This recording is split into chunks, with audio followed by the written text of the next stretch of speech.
memperbanyak beristighfar untuk membangun kepribadian yang lebih baik. Nah, saya mau menambah dengan yang lebih baik, khawatir terlalu panjang. Nah, jadi Bu Nuni memberi penjelasan itu, saya sudah senang sekali ya. Nah, dalam kehidupan kita sehari-hari, kita itu melakukan berbagai kegiatan. Tujuannya apa? Melakukan kegiatan itu. Paling tidak ada dua tujuan pokok. Ya. Yang satu dalam rangka mengatasi masalah yang sedang kita hadapi, atau dalam rangka mengejar cita-cita yang kita ingin raih di masa depan. Apa bedanya?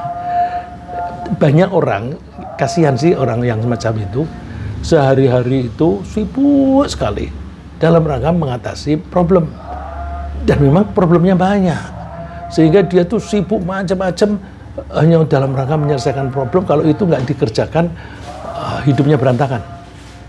Nah, problem itu kan akibat dari kejadian yang lalu. Jadi dengan begitu, orang ini fokusnya di sekarang, tetapi latar belakangnya di belakang. Ya, yang mendorong dari belakang, atau kita suka nyebut cause pushed, ya. Cause itu sebab, pushed didorong. Jadi, bisa karena tidak sengaja, atau karena terpaksa, atau karena tidak ada kemampuan melihat ke depan. Yang satu lagi, sibuk macam-macam dalam rangka mengejar cita-cita. Cita-cita ke depan mau apa? Orang yang punya cita-cita mau jadi presiden, itu mulai dari mahasiswa sudah mulai melakukan kegiatan-kegiatan ini dan itu dan sebagainya, masuk ke organisasi yang bisa mengantarkan ke jenjang politik dan sebagainya. Terus itu sampai belum berhenti-berhenti kalau belum jadi presiden. Nah, itu kesibukan dia itu dalam rangka meraih target yang ingin dicapai masa depan, itu future oriented. Nah, kita melakukan kegiatan-kegiatan tersebut itu, ketika kita melakukannya, kita cenderung menerapkan prosedur yang sama. Jadi sehari-hari kita maunya, misalnya ini yang paling gampang contohnya itu, kalau kita pergi ke kantor atau ke tempat kerja, lewat mana? Kita malas mikir yang lain. Oh, udah aku biasanya lewat Salemba aja. Terus kalau ada orang bilang, kalau pagi-pagi jam segitu tuh enakan lewat jalan sana loh. Ya, tapi aku nggak biasa. Ya, meskipun nggak biasa, tapi kan enak. Aku milih yang biasa aja deh. Nah, kita punya kecenderungan melakukan kegiatan sehari-hari itu dengan rute yang sama. Kenapa? Kalau kita mengikuti rute yang sama, itu menyederhanakan pikiran. Nggak usah mikir, ini macet. Alah, biasa, aku sudah biasa ngadepin macet ini. Ini macet ini paling hanya sampai di situ, habis itu lancar. Jadi, karena kita ingin menyederhanakan pikiran kita. Dan juga dalam rangka menghindari kesulitan-kesulitan yang tak terduga. Kalau lewat jalur yang tidak biasa, terus, loh, kok ada ini, dan sebagainya. Nah, itu ada kesulitan-kesulitan yang tidak terduga. Kita seringkali nggak suka kalau ada kesulitan yang tidak terduga. Kalau kesulitan yang kita sudah duga, nggak apa-apa. Biasa nih macet di sini memang, tapi sebentar kok, itu kan kesulitan, tetapi sudah difahami, maka kita tidak keberatan. Nah, pola kegiatan yang cenderung sama, yang sering disebut rutinitas, baik disadari atau tidak disadari, itu akan membentuk watak kita. Bukankah watak itu terbentuk karena kebiasaan? Kebiasaan itu adalah aktivitas yang diulang-ulang. Nah, kalau kita mengulang-ulang suatu tindakan setiap hari atau seringkali, maka itu pelan-pelan akan membentuk watak kita. Dan kalau kita menganggap bahwa watak ini memang sudah bagian dariku, seringkali orang yang semacam itu merasa nyaman dengan watak itu. Buktinya apa? Gua memang begini, gitu. Gua memang begini. Nah, itu kan berarti dia memang nyaman dengan itu. Karena dia sudah merasa nyaman dengan itu, akibatnya dia enggan mengubahnya. Enggak, gini aja enak. Oh, kalau begini dia suruh berubah, nggak mau. Ya. Nah, kalau nggak mau, akibatnya apa? Kurang fleksibel. Ya. Jadi keengganan mengubah kebiasaan itu membuat kita kurang fleksibel. Nah, ini kalau Bu Nuni jadi pengusaha itu harus fleksibel. Kalau nggak fleksibel, nanti tidak bisa menyesuaikan dengan keadaan yang berkembang saat itu. Ya. Jadi kita mesti menyadari apa sih yang membuat kita itu fleksibel dan apa yang menghambat kita menjadi fleksibel dan sebagainya. Bukan hanya kalau orang itu tidak mau berubah, itu membuat dia tidak fleksibel, juga membuat dia kurang kreatif. Kenapa? Kreatif itu kan harus melakukan perubahan. Ya. Orang yang kreatif itu melakukan perubahan ini dan itu. Kalau orang sudah nyaman dengan keadaan dia, yang dia suka menyebut comfort zone, itu dia tidak mau berubah. Karena nggak mau berubah, dia menjadi tidak fleksibel dan tidak kreatif. Ya. Jadi, kalau kreativitas itu perlu nggak? Perlu untuk membuat atau untuk mengatasi masalah kita atau membuat keadaan menjadi lebih baik, ya. Dan supaya kita bisa menyesuaikan diri dengan perkembangan situasi. Dari waktu ke waktu kita perlu menyesuaikan diri dengan perkembangan situasi. Dulu kita sering pengajian offline, ya memang kita offline begitu. Tapi begitu ada COVID, ya kita libur beberapa kali sih. Tapi terus tidak lama kemudian kita ambil inisiatif online. Nah, itu termasuk kreativitas. Dan ini yang ngajak online itu kan dulu juga ibu-ibu. Wah, ini kita sudah 2 bulan gak ngaji nih. Bagaimana kita mulai dengan pakai Zoom? Nah, alhamdulillah kita jalani sampai sekarang. Ya. Nah, perubahan itu diperlukan baik perubahan secara internal maupun secara eksternal. Kalau secara internal itu ya hal-hal yang berkaitan dengan kejiwaan kita di dalam, misalnya ketekunan, kesabaran dan sebagainya, itu internal. Dan eksternal itu juga perlu kita menyesuaikan diri. Ya. Nah, kalau kita selalu siap untuk berubah menjadi makin baik dan makin baik, insya Allah kita akan jauh dari kesulitan dan jauh dari bencana. Ini Allah sendiri berfirman, wa ma kana rabbuka liyuhlikal qura bidzulmin wa ahluha muslihun. Tuhanmu sekali-sekali tidak akan membinasakan negeri-negeri secara zalim, sedangkan penduduknya adalah orang-orang yang selalu berbuat kebaikan. Selalu berbuat kebaikan ini bahasa Arabnya di ayat itu disebut muslihun. Muslihun itu dari kata aslaha. Muslihun bisa berarti orang-orang yang suka damai. Muslihun juga bisa berarti orang yang berbuat solih. Ya, karena akar kata muslihun dan solih sama. Muslihun juga bisa berarti orang yang selalu berusaha makin baik, makin baik, makin baik. Saya cenderung 3 arti tadi. Mohon maaf. Saya cenderung 3 arti tadi kita pakai. Jadi ya kita berusaha untuk melakukan yang baik, kita berusaha untuk damai, dan kita berusaha untuk makin hari makin baik. Atau bisa disebut reformasi. Jadi reformasi itu kita perlukan setiap waktu. Jadi dengan berjalannya waktu kita mesti melakukan reformasi. Ya ini kalau negara kita kan tahun 98 kita tuh ribut-ribut mau bereformasi.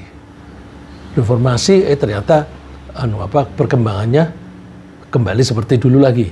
Kita mau reformasi lagi. Nah, Sebenarnya reformasi nggak usah nunggu 5 tahun atau 10 tahun atau 20 tahun. Setiap hari kita reformasi. Jadi setiap hari, terutama kalau pribadi ya, kalau organisasi makin besar makin kurang fleksibel. Karena kait mengait antara satu dengan yang lain itu banyak. Tapi kalau pribadi, kita usahakan dari hari ke hari kita selalu melakukan reformasi, reform. Selalu memperbaiki apa yang sudah kita lakukan. Kalau salah kita koreksi, kalau sudah baik kita improve supaya menjadi lebih baik lagi. Nah, itu yang saya maksud dengan reformasi semacam itu, ya. Agar kita bisa memotivasi diri untuk selalu berbuat baik atau melakukan perbaikan, ya. Berbuat baik atau melakukan perbaikan, beda ya. Kalau berbuat baik itu pokoknya apa yang kita lakukan baik. Tapi kalau melakukan perbaikan, itu yang salah kita koreksi, kita betulkan. Kalau sudah baik, kita improve. Nah, itu melakukan perbaikan. Nah, saya ulang, agar kita bisa memotivasi diri untuk selalu berbuat baik atau melakukan perbaikan, kita mesti memulai dengan komitmen dulu. Komitmen untuk tidak melakukan sesuatu yang buruk. Kok tidak melakukan yang sesuatu buruk? Iya, itu kalau kita mau lebih baik, itu jangan melakukan keburukan lagi, karena nanti mundur, ya. Nanti mundur. Jadi saya ingin menekankan, nomor satu, kita hentikan perbuatan kita yang buruk, dan kita hindari kesalahan-kesalahan. Yang ini kita bisa artikan, sektor ini adalah sektor koreksi. Kalaupun kita sudah hati-hati, tapi tetap terjadi kesalahan, yang kemungkinan besar karena tidak sengaja, karena kita sudah hati-hati, kita segera menyesalinya. Menyesali penting, ya. Kalau menyesal dalam waktu panjang yang tidak berbuat, kemudian kita tidak mengatasi atau tidak berbuat apa-apa, itu jelek. Tapi menyesali dalam rangka mau koreksi, itu bagus. Nah, begitu kita melakukan kesalahan, nomor satu, kita recognize dulu. Salah nih. Nah, kalau kita sudah merecognize, mengenali bahwa ini salah, kemudian kita sesali. Aduh, kenapa aku lakukan itu? Lain kali tidak begitu ah. Terus, kalau kita melakukan kesalahan, kadang-kadang kesalahan itu merugikan diri kita sendiri saja, tapi kadang-kadang merugikan orang lain. Nah, kalau kita merugikan orang lain, kita cepat minta maaf kepada orang lain itu, supaya dia tidak mengambil tindakan terhadap kita. Kalau kita melakukan suatu kesalahan, kalau kesalahan itu merugikan dia bisa melakukan tindakan pembalasan dalam bentuk yang sama atau dalam bentuk yang berbeda. Oleh karena itu, begitu kita menyadari, oh aku telah berbuat salah pada dia, cepat-cepat minta maaf, mumpung dia belum mengambil tindakan. Nah, terus kita berjanji tidak mengulangi keburukan itu lagi, tidak mengulangi kesalahan itu lagi, ya. Karena kalau semua kesalahan kalau kita lakukan, itu kita tuh mengalami kemunduran. Jadi bukan maju tapi malah mundur. Mundur itu kalau secara keuangan ya bisa disebut sebagai rugi, tapi kalau secara perilaku itu reputasi kita menjadi hancur. Nah, kemudian kita setelah mengenali, kemudian menyesali, kemudian minta maaf, janji tidak mengulangi lagi, kemudian kita memperbaiki perilaku kita. Kalau kemarin itu kesalahannya bohong, kita komit tidak akan bohong lagi ke depan. Kalau misalnya kesalahannya itu ceroboh, sehingga melakukan kesalahan yang tidak sengaja, nah, nanti ketika bekerja mesti lebih fokus supaya tidak melakukan kesalahan lagi. Ya.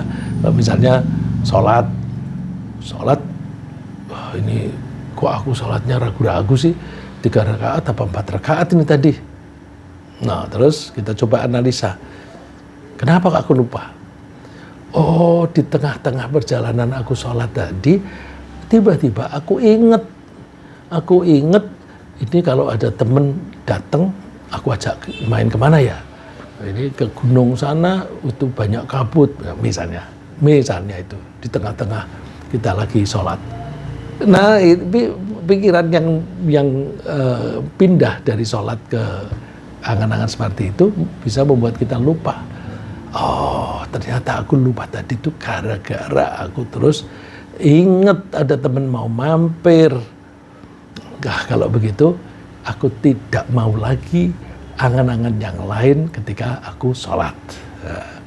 Terus prosedur semacam ini adalah tata cara memohon maaf yang sebenarnya, yang efektif, yang diterima oleh Tuhan. Dan prosedur yang semacam ini itu disebut prosedur tobat. Ya, istighfar itu sebenarnya tobat. Kalau istighfar tidak sampai berarti tobat, berarti itu masih belum lengkap. Ya. Tobat itu artinya kembali ke track yang benar. Kalau minta maaf saja tetapi tidak kembali ke track yang benar, ya nggak apa gunanya. Nah, kalau kita beristighfar, minta maaf dan kemudian kita kembali ke jalan yang benar, maka kalau kesalahan kita itu terhadap Allah, Allah akan mengampuni. Kalau kesalahan kita terhadap orang lain, kita minta maaf dengan tulus, insya Allah kita dimaafkan. Nah, kalau Allah itu memaafkan, maaf.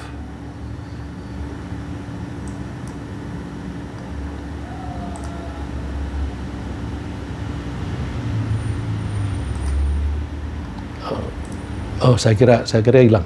Ya. Oh, masih ada ya? Oh, ada. Oh, ya. Ini aman. Di layar saya hilang. Oh, ya. Sekarang udah kembali, Pak? Ya. Baik. Jadi, apa namanya? Kalau kita minta maaf kepada Allah, Allah akan mengampuni kita. Dan kalau kita minta maaf kepada orang yang kita langgar, maka insya Allah orang itu akan mengampuni kita juga. Gitu. Baik. Kemudian prosedur itu akan menyebabkan kita dimaafkan sebagaimana firman Allah, walladzina idza fa'alu fahishatan aw dzalamu anfusahum dzakarullaha fastaghfaru lidzunubihim. Dan orang-orang yang ketika melakukan pelanggaran di sini disebut fahisyah. Fahisyah itu kesalahan yang merugikan orang lain, autodzalamu anfusahum, atau melakukan pelanggaran yang merugikan dirinya sendiri. Dzakarullah, kemudian mereka ingat kepada Allah.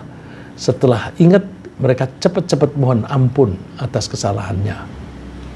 Maka Allah akan mengampuni. Wa may yaghfirudz dzunuba illallah. Siapa yang bisa memaafkan kalau bukan Allah? Tapi ada syarat, walam yusirru ala ma fa'alu wa hum ya'lamun. Mereka tidak mengulang-ulang kesalahan mereka yang lalu. Nah, orang yang semacam itu akan memperoleh ampunan dari Tuhan mereka, dan bahkan mereka akan mendapatkan hadiah berupa izin tinggal di surga yang di bawahnya mengalir sungai-sungai. Kemudian jika kita ini melakukan kesalahan terhadap orang lain atau merugikan orang lain, misalnya kesalahan yang bisa merugikan perusahaan atau kesalahan yang bisa merugikan pemberi kerja, kita segera minta maaf kepadanya sambil berjanji tidak akan mengulangi lagi kesalahan itu, dengan harapan dia tidak mengambil tindakan terhadap kita. Nah, kalau perusahaan misalnya kita mohon maaf, itu kita mungkin tidak kena sanksi. Yang mungkin kesalahan itu bisa menyebabkan dia dikeluarkan atau diskors atau bagaimana. Tapi kalau kita minta maaf, tindakan itu bisa ditiadakan. Jika dia sudah memaafkan, ya, kalau orang yang dirugikan itu sudah memaafkan, maka kita berharap hubungan baik dengan dia bisa tetap dipertahankan. Nah, dan sebenarnya itu kalau kita mau minta maaf kepada orang lain, bukan hanya menguntungkan dia saja, karena kita akan berbuat baik untuk dia, tapi juga akan bermanfaat untuk diri kita sendiri. Mumpung kita masih hidup di dunia dan masih bisa memperbaiki diri sendiri. Rasulullah menganjurkan begini, man kanat indahu madlamatun li akhihi min irdihi aw malihi falyatahallalha al-yaum qabla an ya'khudha min hasanatihi hina la yakunu dinarun wala dirham. Kalau ada seseorang melakukan kezaliman yang merugikan kepada saudaranya sendiri atau kepada orang lain, apakah itu berupa merugikan hartanya atau dikarenakan hal itu bisa menyakiti hatinya, kita cepat mohon maaf sekarang. Ya, Rasulullah mengatakannya al-yaum, sekarang minta maaf, minta dihalalkan sebelum datangnya hari kiamat.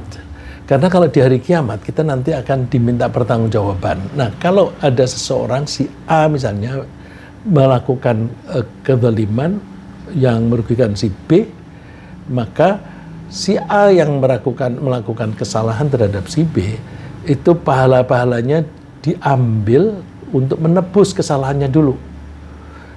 Nah, jadi kalau dia misalnya punya kebaikan 1000, tapi dia kesalahannya terhadap si B adalah 200, maka dari 1000 itu dikurangi 200 menjadi dia tinggal mempunyai 800. Nah, ini kalau mau ngomong angka. Nah, terus kalau ternyata dia punya 1000 pahala, tapi dosa dia kepada si B itu 2000 pahala, 2000 kezaliman nilainya itu. Bagaimana? Yang 1000 tadi semua diberikan kepada si B, dia sudah nggak punya apa-apa. Kalau dia nggak punya apa-apa, tidak bisa yang bisa dipakai untuk menebus, maka dosa-dosa si B diambil dipindahkan kepada si A. Kalau tadi dia punyanya 1000, tapi dia melakukan pelanggaran yang nilainya 2000, berarti dia akan defisit 1000. Karena defisit tentu tempatnya neraka. Ya. Oleh karena itu Rasulullah menganjurkan sekarang kamu minta maaf supaya tidak ada ditagih besok di akhirat. Nah, kenapa? Besok di akhirat itu dinar, dirham, nah ini mata uang kan. Di sana mata uang tidak berlaku. Uang mau dipakai untuk apa? Nggak ada orang jualan. Jadi uang tidak akan laku. Mau pakai menebus pada siapa? Nggak ada orang yang bisa disokok. Dan orang yang dikasih duit, ya untuk apa? Jadi udah sekarang. Nah, karena kesalahannya nanti akan dilimpahkan kebaikan si yang melanggar dilimpahkan kepada si B yang dilanggar, dan kalau itu sudah habis maka dosa si B dipindahkan kepada si A. Baik, saya teruskan. Jika kita betul-betul tulus ketika memohon ampunan kepada Allah dan tulus ketika kita meminta maaf kepada sesama warga masyarakat, maka Allah dan masyarakat akan mengampuni kita. Ampunan Allah dan pemaafan teman pergaulan pasti berdampak positif yang bisa dirasakan sebagai kenikmatan di dunia dan akhirat. Nah, Rasulullah mengatakan, "Man qala astaghfirullahal azim alladzi la ilaha illa huwal hayyul qayyum wa atubu ilaih, ghufira lahu wa in kana farra minaz zahaf." Kalau orang mau mohon ampun kepada Allah dengan mengucapkan, "Tuhan, aku mohon ampun, Engkau Maha Agung. Tidak ada Tuhan kecuali Engkau. Engkau yang Maha Hidup, Maha Mandiri, dan aku akan kembali kepadamu."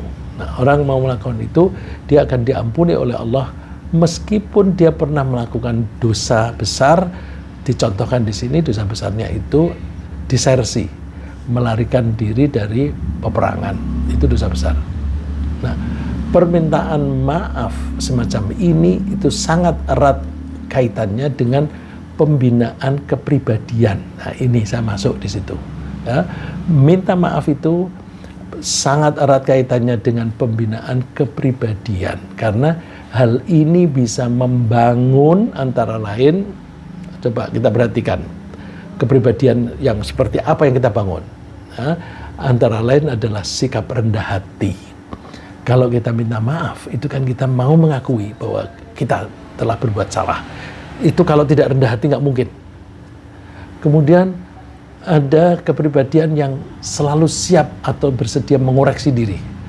Orang yang selalu siap mengoreksi diri itu baik sekali. Karena apa? Makin hari dia makin sedikit kesalahan yang dia lakukan.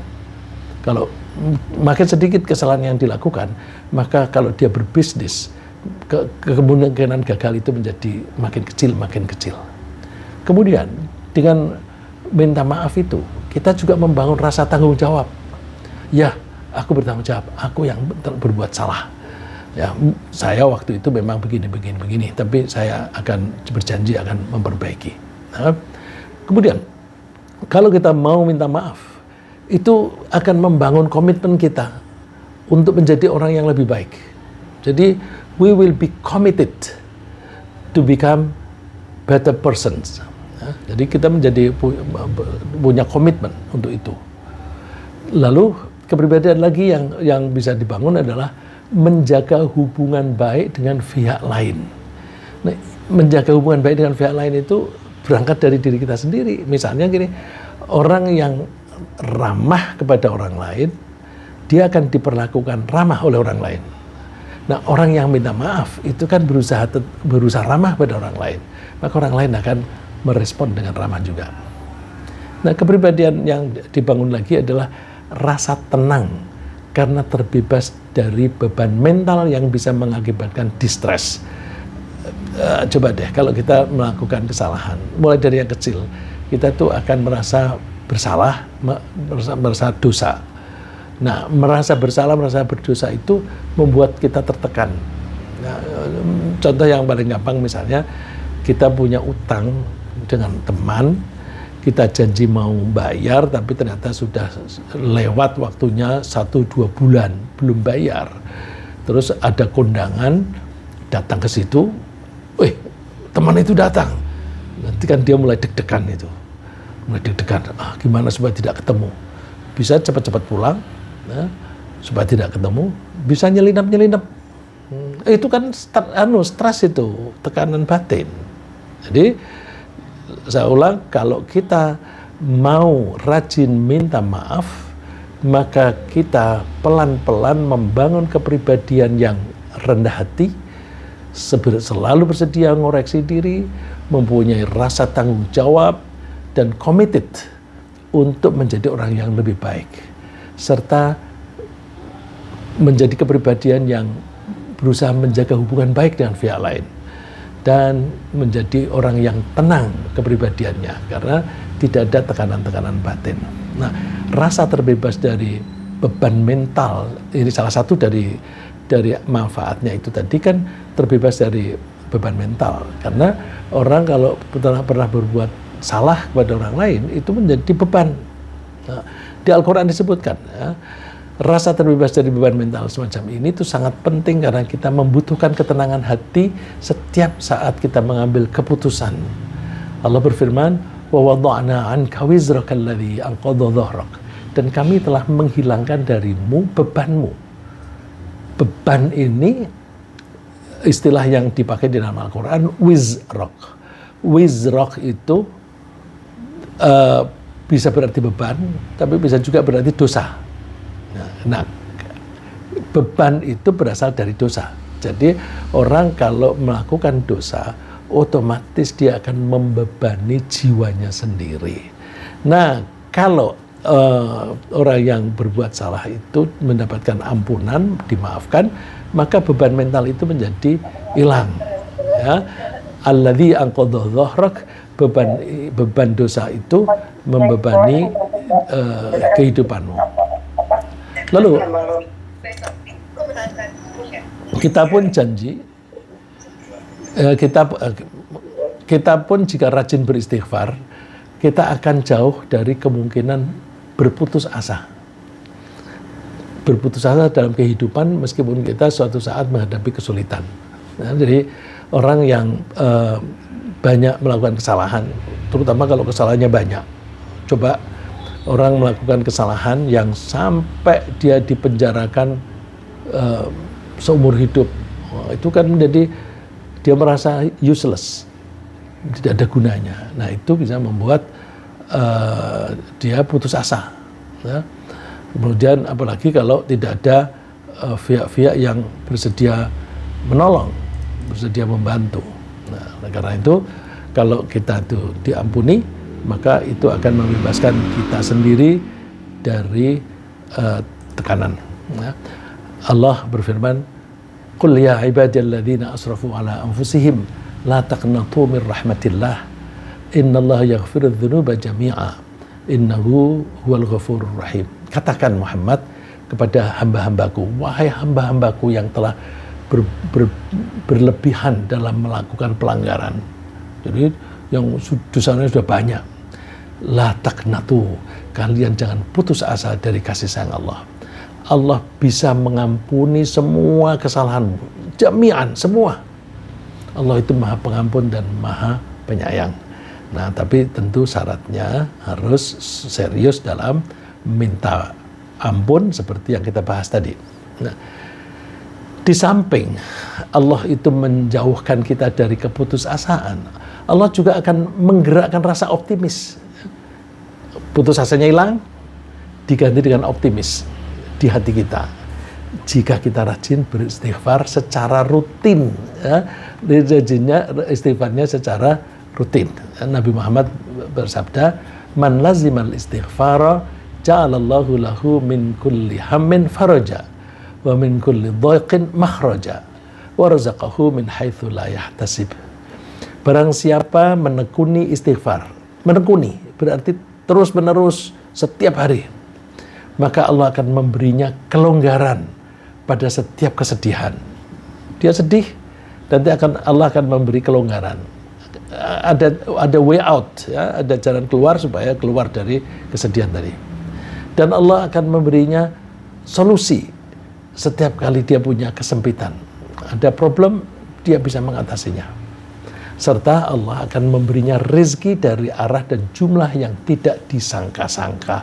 Oh, ini kan enak. Jadi orang banyak istighfar itu bahkan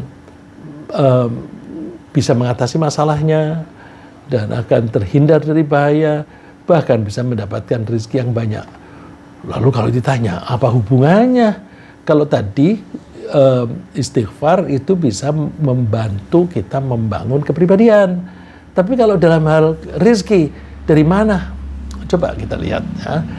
Dampak istighfar pada perkembangan kepribadian yang seperti tadi itu akan kuat dan efektif jika kita melakukannya setiap hari pada waktu menjelang subuh. Ya. Jadi kan Rasulullah menganjurkan melazimkan itu artinya melakukan terus-menerus istighfar. Itu akan menyebabkan memperoleh solusi dan rezeki yang banyak. Terutama kalau dilakukan menjelang subuh. Di Al-Qur'annya disebut ashar. Ashar itu waktu sahur. Kita sahur kan sebelum subuh. Nah, sebelum subuh kita perbanyak istighfar. Mungkin kita sering mendengar, kenapa sih kok sebelum subuh? Ya waktu itu kan hening, karena hening jiwa kita tenang dan Allah lebih mendengarkan. Bukan hanya sekedar itu, pengaruhnya terhadap perilaku itu besar. Kalau kita itu begitu bangun dari tidur pada saat sebelum subuh, jiwa kita itu masih tenang. Dan kita belum melakukan kegiatan apapun. Lalu kita beristighfar. Istighfar itu dihayati. Dihayati dengan cara, aku tidak akan melakukan kesalahan lagi. Bahkan terhadap kesalahan yang sudah saya lakukan, saya minta maaf. Gitu. Jadi,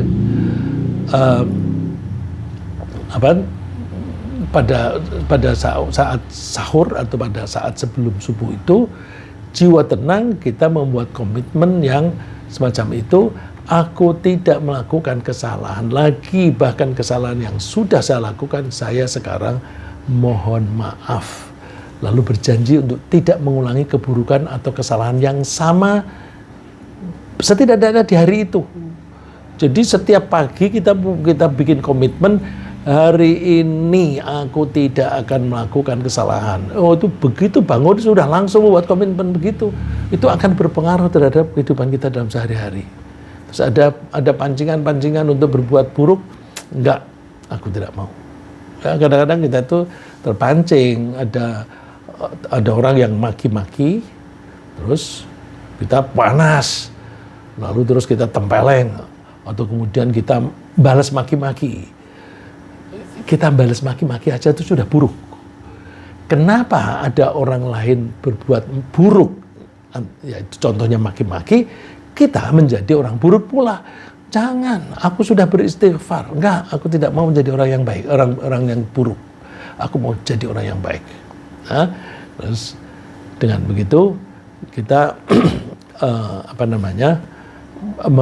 kalau kita beristighfar banyak-banyak di waktu menjelang subuh, itu akan berpengaruh terhadap kejiwaan kita. Allah memuji orang semacam itu. Kanu qalilan minal laili ma yahja'un wa bil ashari hum yastaghfirun. Mereka itu orang-orang yang baik itu sedikit tidurnya di malam hari. Dan di waktu sahur mereka mohon ampun kepada Allah. Nah, kepribadian yang diwarnai dengan sikap rendah hati, kesediaan mengoreksi diri, rasa tanggung jawab, komitmen untuk menjadi orang yang lebih baik, menjaga hubungan baik dengan pihak lain dan memiliki rasa yang ketentraman hati yang diakibatkan dari pembiasaan istighfar tadi, itu akan menjadi modal yang sangat berharga bagi siapapun dengan pekerjaan apapun. Coba kepribadian yang seperti tadi, itu modal besar. Nggak butuh duit, tidak perlu mempunyai modal sendiri. Asal mempunyai karakter yang semacam itu menjadi modal yang besar. Ya, misalnya, kalau dia menjadi pedagang yang berkepribadian semacam itu tadi, dia sangat berpotensi untuk menjadi kaya karena dia akan disukai oleh para pembeli. Para pembeli suka, nanti kalau butuh barang yang sama, datang ke situ lagi, datang ke situ lagi, datang ke situ lagi. Atau kita sering menyebut repeat order. Terus, kalau kita menjadi orang yang semacam tadi, orang bergaul dengan kita senang. Pegawai kita juga senang. Nah, kalau pegawai kita senang, berarti kita tuh tidak perlu ganti-ganti pegawai. Padahal namanya pegawai, itu kan bekerja di tempat kita, itu kan di hari-hari pertama itu kan tidak tahu apa-apa. Kita ajari. Setelah 1 bulan dia makin ngerti. Nah, kalau dia sudah puluhan tahun bersama kita, dia kan sudah ngerti seluk-beluk bisnis kita. Kalau sudah mengerti seluk-beluk bisnis kita tinggal nggak apa-apa. Kita misalnya butuh membeli barang gitu, udah kamu beli sana, duit diserahkan, udah beres. Karena apa? Orang itu betah dengan kita. Kalau betah dengan kita, orang itu takut kehilangan kita. Karena takut kehilangan kita, dia akan berusaha jujur. Ya. Jadi dengan demikian, orang yang berkarakter semacam tadi, itu dagangannya akan laris, pegawainya juga akan setia.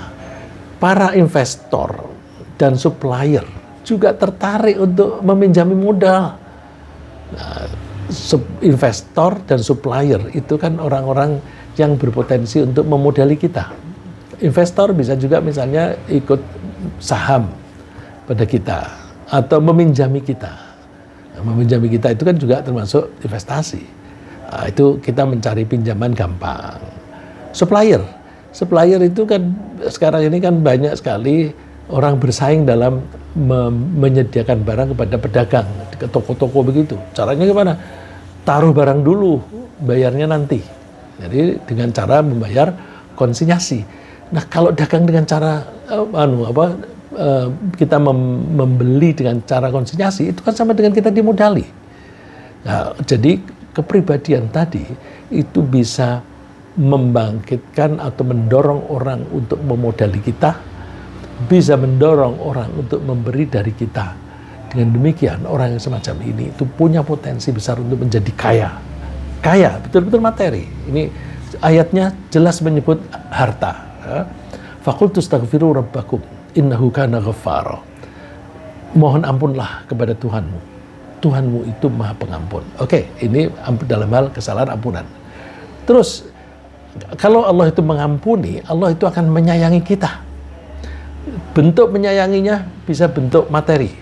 Yursilis sama alaikum midroro. Allah akan memberi kamu hujan yang deras sehingga tanah bisa subur. Nah, kalau di pertanian hujan itu penting sekali. Wa yumdidkum bi amwali wa banin, dan Allah akan memberi kamu anak harta yang banyak dan juga anak yang banyak. Anak yang banyak ini bisa anak kandung, bisa anak buah. Wa ja'al lakum jannatin wa ja'al lakum anhara, dan Allah akan memberi kamu surga yang di sana ada sungai-sungai mengalir. Oleh karena itu kita coba motivasi diri kita untuk menjadi orang yang lebih baik, antara lain dengan cara memperbanyak istighfar, tapi dengan penghayatan seperti tadi. Nah, kepada orang-orang yang berkepribadian demikian, Allah pun akan memberi insentif dengan melimpahkan kepada mereka karunia-Nya dan membuat kehidupannya nyaman. Allah berfirman, wa anistaghfiru rabbakum thumma tubu ilaihi yumatti'ukum mata'an hasanan ila ajalin musamma, dan mohon ampunlah kamu kepada Tuhanmu, bertobatlah kepadanya, niscaya Allah akan memberi kamu kenyamanan, kenikmatan hidup yang baik, ya. Yumatti'ukum mata'an hasanan, membuat kamu itu hidup senang yang baik, senang yang baik, bukan senang yang tidak baik, ya. Ada senang yang tidak baik, ya. Sampai waktu tertentu. Waktu tertentu itu bisa berarti akhir hayat, ya. Wa yu'tikul ladzi fadlin fadlah, dan Allah akan memberi kamu karunia-Nya yang banyak. Allah mempunyai karunia yang banyak sekali, yang tidak terbatas. Wa in tawallau fa inni akhafu 'alaikum adzab yaumin kabir. Nah, sebaliknya, kalau kalian tidak mau minta maaf, maka aku mempunyai siksaan yang berat, yang besar. Alhasil, jika kita mau rajin memohon ampunan kepada Allah, maka Allah akan melimpahkan rahmat-Nya kepada kita. Laula tastaghfirunallaha la'allakum turhamun. Hendaklah kamu itu meminta ampun kepada Allah agar kamu mendapatkan rahmat-Nya. Dan Allah pun tidak akan menyiksa kita jika kita rajin beristighfar. Ini janji Allah sendiri, bahwa Allah tidak akan menyiksa orang yang minta ampun. Wa ma kana Allahu mu'adzibahum wa hum yastaghfirun. Allah tidak akan menyiksa mereka selagi mereka itu mohon ampun. Siksaan ini di dunia apa akhirat? Setidaknya di akhirat, tapi bisa juga dunia akhirat. Kalau kita menerapkan dengan pembinaan kepribadian tadi, itu kita dapat di dunia dan di akhirat. Tentu kita akan lebih senang kalau ampunan Allah dan pahala dari Allah atau imbalan dari Allah itu kita terima sejak di dunia ini, ya. Ringkasnya apa yang kita bahas pagi ini, kita membiasakan meminta maaf, yang bahasa Arabnya artinya beristighfar, bukan sekedar membebaskan diri dari hukuman atas kesalahan kita. Kita beristighfar juga untuk membangun kepribadian yang makin baik. Dengan pembiasaan beristighfar, kita membangun sikap rendah hati, kesediaan mengoreksi diri, rasa tanggung jawab, komitmen untuk menjadi orang yang lebih baik, rasa tentram, dan jauh dari distres. Dan kepada orang yang beristighfar, Allah akan mengampuni dosanya dan melimpahkan karunia dan rahmat-Nya. Semoga Allah mengampuni kita dan melimpahkan rahmat-Nya kepada kita. Amin.